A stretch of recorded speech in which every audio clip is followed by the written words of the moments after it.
네, 오늘 말씀 중에 저에게 다가온 말씀은 7절이었습니다. 그러면 우리가 무엇이라고 말을 하겠습니까? 율법이 죄임이니까 그럴 수 없습니다. 그러나 율법에 비춰보지 않았다면 나는 죄가 무엇인지 알지 못하였을 것입니다. 여러분, 율법으로 인해서 우리가 죄인인 걸 압니다. 그러면 율법이 없어져야 되겠구나. 그렇게 생각할 수 있죠. 율법 때문에 우리가 죄인인 걸 알았으니까. 여러분, 예를 들어서요.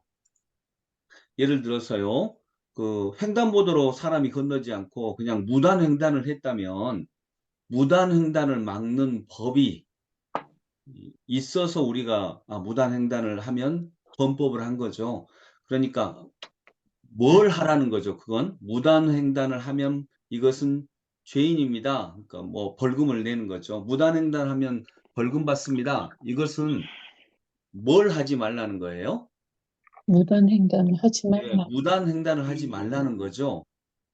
네. 무단횡단을 잘못하면 교통사고 나서 목숨을 잃을 수 있으니까. 그런데 어떤 사람이 야, 무단횡단을 하면 죄인데 그러면 아예 사람을 왜 죄인을 만드냐. 무단횡단을 하면 안 된다는 법 자체를 없애버리자.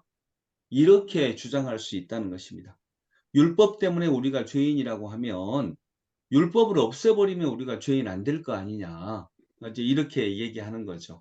어떤 면에서는 일리는 있죠. 그런데 무단횡단을 하면 죄인이 되니까 무단횡단을 하면 안 된다라고 하는 법 자체를 없애버리면 죄인은 안 되는데 어떻게 되죠? 우리는 엉망이 죄가 되죠. 되죠. 예. 질서가 없어지죠. 질서가 없어지고 잘못하면 사람이 많이 죽겠지요. 네. 예, 사고가 나서 많이 죽겠죠. 그런 말입니다. 그러니까 오늘 바울 사도님은 이야기하는 것입니다. 그럴 수 없습니다. 어떻게 율법이 죄인을 만든다고 율법을 없애버립니까? 그럴 수 없습니다. 그래서 여러분, 율법 때문에 죄인이 생겼는데 그러면 율법이 나쁜 것입니까? 아닙니다. 아니죠. 이거 12절의 말씀입니다. 그러므로 율법은 거룩하며 계명도 거룩하고 의롭고 선한 것입니다. 이렇게 말씀하고 있는 거죠. 율법 때문에 우리가 인간이 죄인인 걸 알았지만 그렇다고 해서 그러면 율법을 없애버린다? 아닙니다. 율법도 선한 것입니다. 가장 쉬운 예로 이것입니다. 율법은 뭐냐면 엑스레이입니다. 율법이 뭐라고요? 엑스레이. 엑스레이예요. 율법은 엑스레이예요. 자, 우리가 뼈가 부러졌어요. 그러면 병원에 가면 엑스레이로 사진을 찍죠. 그래서 네. 엑스레이로 뼈 사진을 찍으면 우리가 뭐인지를 알죠? 부러졌는지. 뼈가 부러졌다는 걸 압니다. 엑스레이는 딱 이거예요. 그러니까 율법은 딱 그 역할입니다. 엑스레이의 역할인데 엑스레이는 뼈가 부러졌다는 걸 딱 증명을 해주는 거죠. 그래서 우리가 만일 어떤 뼈가 부러졌는데 엑스레이를 찍으면 이 사람이 뼈가 부러진 사람이구나. 건강치 않은 사람이구나. 환자구나. 이걸 알게 되는 거예요. 그런다 그래서 엑스레이 한 3번, 4번 찍으면 뼈 붙습니까? 아니요. 아니에요. 엑스레이는 어떤 역할만 하는 거죠?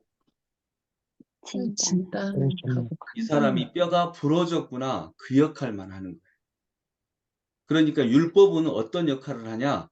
이 사람이 죄인이구나. 그 역할을 하는 것입니다. 이 사람이 환자구나. 이 사람이 죄인이구나. 이 사람이 지금 율법을 지키지 못해서 하나님에 의해서 벗어난 죄인이구나. 이걸 알려주는 거예요. 율법은. 그래서 율법은 귀하고 좋은 것입니다. 그런데 율법은 사람을 건강하게 하지 못합니다. 엑스레이 여러 번 찍는다고 엑스레이 10번 찍고 100번 찍는다고 뼈가 부러진 것이 붙지 않는 것처럼. 그러면 붙는 것은 이 부러진 뼈를 엑스레이를 통해서 알았다면 그 뼈를 다시 붙게 하는 건 엑스레이가 아니라 뭐 때문에 붙는 거죠?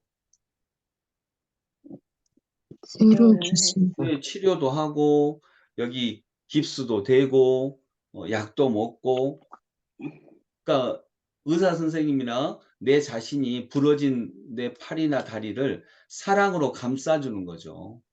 그걸로 해서 부러진 뼈가 서서히 낫게 되는 거예요. 그러면 율법을 통해서 우리는 '아 내가 죄인이구나.' 이걸 압니다. 근데 죄인에서 벗어나는 것은 율법으로 벗어나는 게 아닙니다. 죄인에서 벗어나는 건 뭘로 벗어나는 거죠? 성령. 예. 예수 하나님의 그리스도. 그리스도의 사랑으로 벗어나는 것입니다. 그래서 율법의 역할이 딱 그와 같은 거죠. 율법은 엑스레이의 역할만 해요. 너는 죄인이야. 이 역할만 해요. 그러나 그것도 너무 귀한 것입니다. 그러나 뼈가 붙게 하는 것은, 즉 뼈가 부러진 나를 온전한 사람으로 다시 만들어주는 것은 그리스도의 사랑입니다. 치료 작용, 그 약 바르고 깁스하고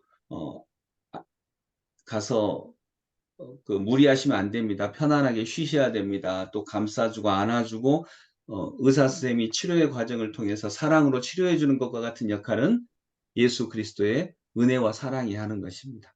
그래서 오늘 본문은요, 율법의 역할, 율법의 한계를 얘기하고 있는데, 율법은 분명히 선하고 좋은 역할이 있습니다. 그것은 모든 사람이 죄인인 걸 분명하게 알게 해줍니다.